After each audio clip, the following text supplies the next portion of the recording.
Marwadi university మంచి భవిష్యత్తు కోసం తెలుగు విద్యార్థులు ఇష్టపడే యూనివర్సిటీ. కాల్ 9059052378 9059052379. నమస్తే, welcome to I dream inside politics with కవిత.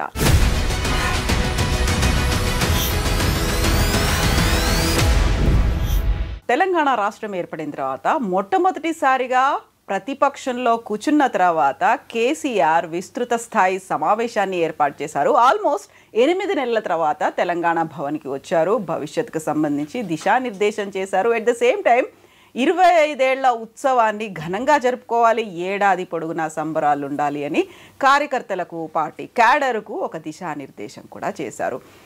ఆ తర్వాత బీఆర్ఎస్ సోషల్ మీడియా టీంతో పాటుగా కార్యకర్తలు మాత్రం సింహం గర్జించింది, టైగర్ ఈజ్ బ్యాక్ అనేటువంటి నినాదాలు మొదలుపెట్టారు. ఓవరాల్గా కేసీఆర్ నిన్నటి మీటింగ్ని ఎలా చూడొచ్చు, భవిష్యత్తులో రాజకీయంగా ఎలాంటి మార్పులు రాబోతున్నాయి మాట్లాడుకోబోతున్నాం. మనతో పాటుగా ఉన్నారు సీనియర్ జర్నలిస్ట్ సాయి శేఖర్ గారు. హలో అండి, నమస్తే. సో మొన్న మనం మీ బుక్ విట్టి లీక్స్ గురించి మాట్లాడుకున్నాం. అందులో అతి పెద్ద టైటిల్తో కేసీఆర్ గురించి మీరు వర్ణించారు. ఒక్కసారి కేసీఆర్ మాట్లాడాడంటే ఇంకా అది నాన్ స్టాప్గా ఉంటుంది, గంటలు పడుతుంది. అండ్ ఒక్క రిపోర్టర్ ఎవరో కవర్ చేయడానికి సరిపోదు, మల్టిపుల్ జర్నలిస్టులు కావాల్సిన అవసరం ఉంది. సో నిన్న ఒక బ్యాక్ టు బ్యాక్ లాగా 1.5 or 2 hours ఆయన మాట్లాడి ఆ తర్వాత 30-35 మందితో మాట్లాడించి సలహాలు, సూచనలు, ఈ మీటింగ్ని మీరు ఎలా అభివర్ణిస్తారు? ప్రతిపక్ష పాత్ర బ్రహ్మాండంగా పోషిస్తోంది. In a democracy opposition should be healthy. And Telangana ప్రజలు ఇచ్చిన తీర్పు ద్వారా they need a strong opposition అనేది రుజువు చేశారు. ఇక్కడ మీరు చూస్తే 2014 ఎలక్షన్స్లో యునైటెడ్ ఆంధ్రప్రదేశ్లో ఎలక్షన్స్ జరిగినా తెలంగాణ ఏర్పాటు అనే ఉద్దేశంతోనే జరిగాయి. అప్పుడు కేసీఆర్ గారికి 63 సీట్లు వచ్చినాయి. ఆయన ఆశించిన స్థాయి మెజారిటీ రాలేదు. కొంతమంది ఎమ్మెల్యేలు ఇటు నుంచి అటు డ్రిఫ్ట్ అయ్యి ఎంతో కొంత కన్సాలిడేట్ అయితే చేసుకున్నారు. బట్ ప్రజాస్వామ్యయుతంగా ఎన్నికైనటువంటి ప్రతిపక్ష ఎమ్మెల్యేలు బలంగా ఉండటం అనే కార్యక్రమం గట్టిగా కొనసాగింది. 63 సీట్లే వారికి వచ్చాయి కాబట్టి ఆయన దగ్గర ఇంకో 10 మందో 15 మందో 20 మందో జాయిన్ అయినా still opposition was very strong. So and ప్రభుత్వంలోకి వాళ్ళు సెటిల్ అవ్వడానికి కొంత టైం పట్టింది. కొత్త రాష్ట్రం ఎలాగా ఉంటే బాగుంటుంది అనేది ఆయన అంతకు ముందు నుంచే ప్రణాళికలు రచించుకున్న మాట వాస్తవం. ఆయన దానిలో దాన్ని ఇంప్లిమెంట్ చేసే ప్రాసెస్లో ఎంత దూరం they took a long time. వెంటనే ఏదో మొదటి 6 నెలల్లోనో సంవత్సరంలోనో సెటిల్ అయిన వ్యవహారం ఏం కాదు. దాదాపుగా 1.5 ఏళ్ళు 2 ఏళ్ళు పట్టింది ప్రభుత్వం తాలూకా అనుపాలనలు అర్థం చేసుకోవడానికి. ఎందుకంటే ఆయన ప్రభుత్వంలో కూడా ముఖ్యమంత్రి గారు, తర్వాత హరీష్ రావు గారు, పోచారం శ్రీనివాసరెడ్డి గారు ఇలాంటి వాళ్ళు కొంతమంది తప్ప ఎక్కువ మందికి ప్రభుత్వంలో అనుభవం ఉన్న వాళ్ళు కారు. ఇప్పుడు కేటీఆర్ గారు ఫస్ట్ టైం వచ్చారు అది మంత్రిగా. బట్ దెన్ స్లోగా యాజ్ ది టైం పాస్డ్ వాళ్ళు they picked up ropes and they started doing the governance. మీకు పెద్ద పెద్ద స్కీమ్స్ ఆలోచన చేయడం, పెద్ద స్కీమ్స్ని ఇంప్లిమెంట్ చేయటం, ఇవన్నీ కూడా 2017-18 కాలంలో జరిగాయి. జరిగిన తర్వాత it's all work in progress. Over night ఏది చేసి లేరు. ఇప్పుడు ఫర్ ఎగ్జాంపుల్ రైతు బంధు ఆలోచన చేశారు. అప్పుడు 4,000 రూపాయలు పెర్ ఏకర్ పెర్ సీజన్ అట్లా ఇస్తామన్నారు. అది కొంత దూరం ముందుకు వెళ్ళింది. ఇప్పుడు దాంట్లో కూడా ఉండే ఇబ్బందులు ఉండినాయి. అందరికీ వస్తున్నదా, కొందరికే వస్తుందా, రైతు బంధు పడిందా లేదా, ఎన్నాళ్ళు పడుతుంది రైతు బంధు పడడం అంటే వీఆర్ గివింగ్ రైతు బంధు అని అనౌన్స్ చేస్తే వెంటనే రేపు అందరికీ పడిపోదు. It's time taking process. వాళ్ళు ఏదో ఇన్ని ఏకర్స్ ఉన్న వాళ్ళకి మొదటిసారి, ఇన్ని ఏకర్స్ ఉన్న వాళ్ళకి రెండోసారి, ఇలా విడతలుగా ఇచ్చినప్పుడు మొదటిసారి అందరికీ పడిందంటే ఏమైనా ఇబ్బందులు ఉంటే, ప్రాక్టికల్ ఇబ్బందులు ఉంటే official machinery was asked to rectify those things. So ఇలాగా అట్లనే కాళేశ్వరం ప్రాజెక్ట్ ఆలోచన చేశారు. తర్వాత ఏదో కళ్యాణ లక్ష్మి, షాదీ ముబారక్, కేసీఆర్ కిట్స్, ఇలా చాలా ఆలోచన చేశారు. చేసి చాలా వాటిని ఇంప్లిమెంట్ చేశారు. చేసిన తర్వాత నెక్స్ట్ మళ్ళీ తన గవర్నెన్స్ ప్లాంక్ మీద ఆయన ఎన్నికలకు వెళ్ళారు 2018లో. ఒక 6 నెలల ఎలక్షన్ ముందుకు జరిపించుకొని వెళ్ళారు. ఎందుకంటే ఆయనకుండే రాజకీయ సమీకరణాల దృష్ట్యా, రాజకీయ ఈక్వేషన్స్ దృష్ట్యా పార్లమెంటుతో కలిసి ఎన్నికలకు వెళ్తే ఆయనకు రావాల్సిన అడ్వాంటేజ్ రాదన్న ఉద్దేశంతో మళ్ళీ కొంచెం ఎర్లీగా ఎలక్షన్ అసెంబ్లీ రద్దు చేసుకున్నారు. డిసెంబర్కి, సెప్టెంబర్లో రద్దు చేసుకుని వాళ్ళు అక్టోబర్లో ఎలక్షన్కి వెళ్దాం అనుకున్నారు. But election commission delayed it by 3 more months and డిసెంబర్కి ఎన్నికలు అయినాయి అండ్ మళ్ళీ అధికారంలోకి వచ్చారు. సారి వచ్చినప్పుడు people have given proper mandate in favour of TRS. ఆయనకి అధికారం కట్టబెట్టారు. 88 సీట్లు వచ్చాయి. 88 సీట్లు వచ్చినప్పుడు అక్కడికి దాన్ని ఆపి తన పరిపాలన, తను ఏమేమి ప్రాజెక్ట్స్ పీపుల్కి ప్రామిస్ చేశారో, ఏమేమి స్కీమ్స్ ప్రామిస్ చేశారో వాటన్నింటినీ ఆయన ఇంప్లిమెంట్ చేసే కార్యక్రమం ఎలాగో చేస్తున్నారు. కాబట్టి he did not have to go for shopping off some more MLAs. కానీ ఆయన ఏం చేశారు, 14 మంది ఎమ్మెల్యేలని వేరే పార్టీల నుంచి చేర్చుకున్నారు. వాళ్ళంతటి వాళ్ళు వచ్చారు. చేర్చుకుంటే కదా వచ్చేది ఎవరన్నా, రావాలని చాలామందికి ఉండొచ్చు, చేర్చుకోవాలి కూడా కదా. సో చేర్చుకోవటం వల్ల కాంగ్రెస్ ప్రధాన ప్రతిపక్ష హోదా కూడా కోల్పోయింది. కాంగ్రెస్ ఫ్లోర్ లీడర్ భట్టి విక్రమార్క గారికి ప్రధాన ప్రతిపక్ష నాయకుడు హోదా రాలేదు. ఇది పరిస్థితి. సో 88 102 అయింది.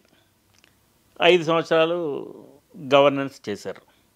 5 సంవత్సరాలు గవర్నెన్స్ చేసిన దాంట్లో పీపుల్ స్టార్టెడ్ అబ్జర్వింగ్ ఎలాగా పరిపాలిస్తున్నారు, వాళ్ళకి కావాల్సిన స్కీమ్స్ వస్తున్నాయా లేదా, పరిపాలనలో ఏమేమి సౌలభ్యాలు ఉన్నాయి, ఏమేమి అడ్వాంటేజెస్ ఉన్నాయి కేసీఆర్ ఉండటం వల్ల, ఏమేమి డిసడ్వాంటేజెస్ వస్తున్నాయనే ఒక ఆలోచన ఒకటైతే మొదలైంది.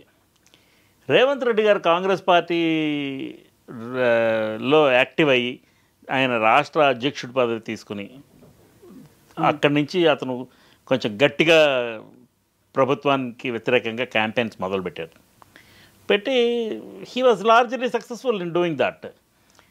అందుకనే అతనికి కూడా మళ్ళీ 2023 ఎన్నికల్లో కేసీఆర్ ప్రభుత్వాన్ని దించేసి రేవంత్ రెడ్డి ప్రభుత్వానికి అధికారం ఇచ్చారు. ఓవర్వెల్మింగ్ మెజారిటీ వల్ల కాంగ్రెస్ పార్టీకి 88 సీట్లు 100 సీట్లు అట్లా రాలేదు. కానీ కేసీఆర్ నష్టపోయింది మాత్రం చాలా ఎక్కువ. Let us see it like this. కాంగ్రెస్కి 64 సీట్లు వచ్చినాయి, 1 సీటు సిపిఐకి వచ్చింది 65. మిగతావన్నీ ఎంఐఎం, బీజేపీ 8 సీట్లు, బీజేపీ, బీఆర్ఎస్ మిగతా 39 సీట్లు వచ్చాయి బీఆర్ఎస్కి. ఆవిడ చనిపోవడంతో జరిగిన బై ఎలక్షన్లో కాంగ్రెస్ క్యాండిడేట్ గెలిచారు. సో 38. దీనిలో 10 మంది కాంగ్రెస్ పార్టీలో జాయిన్ అయ్యారు. నిన్న కేసీఆర్ గారు మాట్లాడుతూ వాళ్ళు తొందరగా నిరాశ చెందిపోయి పార్టీలో కొనసాగలేదు, అందుకని వెళ్ళిపోయారు. The same rule applies to what he has done earlier, right?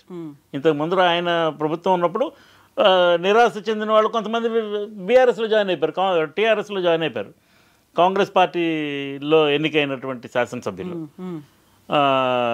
So వాళ్ళలో కొంతమందికి మంత్రి పదవులు కూడా వచ్చినాయి. ఇప్పుడు కాంగ్రెస్లో జాయిన్ అయిన వాళ్ళకి ఎవరికి మంత్రి పదవులు ఇవ్వలేదు. పైగా వాళ్ళ కేసు ఒకటి సుప్రీంకోర్టులో నడుస్తుంది. సుప్రీంకోర్టు తప్పకుండా వీటిని బై ఎలక్షన్ పెట్టేయాలి, డిస్క్వాలిఫై చేసేయాలి అని చెప్తుందా? నేనైతే అనుకోవడం లేదు. దానికి ఒక కారణం ఉంది. Assembly is supreme, it's an elected body. So speakers decision will be final. స్పీకర్ని తొందరగా నిర్ణయం తీసుకోండి, లేకపోతే ఒక నెలలో నిర్ణయం తీసుకోండి అని ఏదైనా సూచన ఇవ్వవచ్చు సుప్రీంకోర్టు. మీకు ఉదాహరణకి తమిళిసై సౌందరరాజన్ గవర్నర్గా ఉన్నప్పుడు తెలంగాణ రాష్ట్రానికి there was a deadlock between government and governor. వాళ్ళిద్దరి మధ్యన ఒక ప్రతిష్టంభన ఏర్పడిపోయి మ్యాటర్ కోర్టు దాకా వెళ్ళింది. కోర్టు దాకా వెళితే వాదోపవాదాలు గట్టిగా జరిగాయి. ఆవిడ వాదన ఆవిడ పెట్టారు, ఆయన ప్రభుత్వ వాదన ప్రభుత్వం పెట్టింది. హూ ఈజ్ రైట్ అనేది పీపుల్కి వదిలేయాలి. సో అక్కడ ఏమైంది, ఆవిడ బీజేపీ లీడర్. సో న్యాచురల్గా సెంట్రల్ గవర్నమెంట్కి టీఆర్ఎస్కి వ్యతిరేకంగా ఉంది. ఈయన బీఆర్ఎస్ అని పార్టీని మార్చాడు, నేషనల్ వైడ్గా స్ప్రెడ్ అవ్వాలనే యాక్టివిటీలోకి వచ్చాడు. వచ్చిన తర్వాత వీళ్ళు స్ట్రాంగ్ అయ్యామనే ఫీలింగ్లో ఉన్నారు. సో ఆ డెడ్ లాక్ ఏర్పడినప్పుడు కోర్టు చివరికి కేసు బోత్ సైడ్స్ ఉపసంహరించుకునేటట్టుగా చేసి మీరు కూర్చొని మాట్లాడుకొని, ఇది because both are constitutional positions, అందుకని మీరు దీన్ని ఒక వయా మీడియాగా దీన్ని ఒక సొల్యూషన్ వెతుక్కొని keep the dignity of the offices of both అని ఒక సలహాతో కేసు కోర్టు క్లోజ్ చేసింది. కోర్టు ఏదో ఒక తీర్పు ఇచ్చి ఉండొచ్చు, మీ గవర్నర్ గారిది తప్పనో ముఖ్యమంత్రి గారిది తప్పనో ప్రభుత్వానికి తప్పనో ఏదో ఒక సైడ్ కోర్టు నిర్ణయం తీసుకోవచ్చు. బట్ భారతదేశంలో మన ప్రజాస్వామ్యంలో there are 3 important pillars, which is judiciary. First is legislature, elected representatives of people, then executive, then judiciary. మనం ఏదో మీడియా వాళ్ళు 4th ఎస్టేట్ అనేది ఎడ్మండ్ బర్క్ అప్పుడెప్పుడో బ్రిటిష్ పార్లమెంట్లో మాట్లాడిన దాన్ని అట్రిబ్యూట్ చేసుకొని we also consider our cells as one of the 4 pillars. But then that apart ఈ మూడు రాజ్యాంగ బద్ధమైనటువంటి బాడీస్. వీటిలో ఏ 2 బాడీస్కి మధ్య ప్రతిష్టంభన రాకూడదు ఫర్ కంటిన్యూటీ ఆఫ్ గవర్నెన్స్.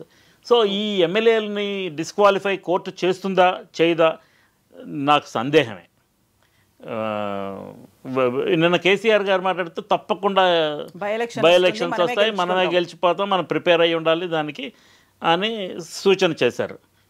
అపోజిషన్గా అది ఆయన బాధ్యత, కోర్టు తీర్పు ఎలా వస్తుందో తెలీదు చూద్దాం అని అట్లా మాట్లాడకూడదు. అవును.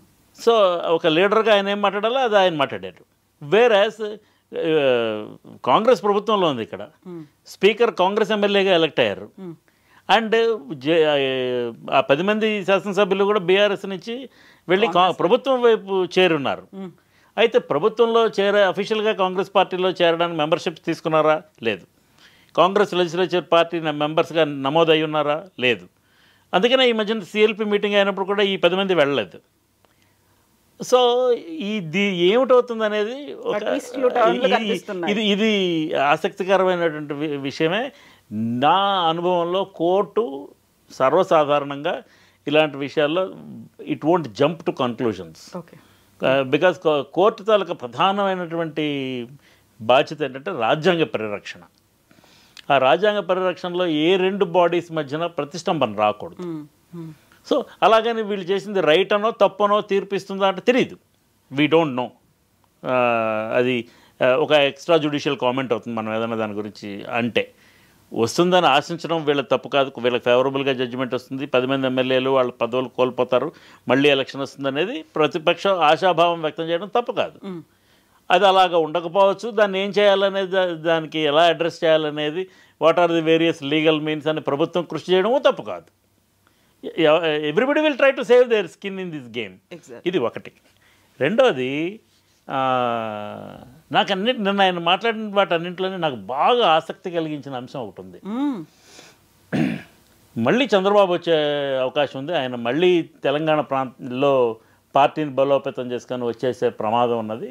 దేనికి వ్యతిరేకంగా అయితే మనం కొట్లాడామో తెలంగాణ, ప్రత్యేక తెలంగాణ కోసం, ఆ పరిస్థితులు మళ్ళీ వస్తున్నాయి. So BRS should be ready, geared up to fight that అని ఒక సూచన చేశారు. చంద్రబాబు నాయుడు గారు కాంగ్రెస్తో కలిసి వస్తారా? అవకాశం లేదు, ఎందుకంటే ఆయన ఎన్డీఏలో పార్ట్నర్. ఒకవేళ బీజేపీ, చంద్రబాబు, పవన్ కళ్యాణ్ కలిసి ఇక్కడ యాక్టివిటీ చేస్తారా?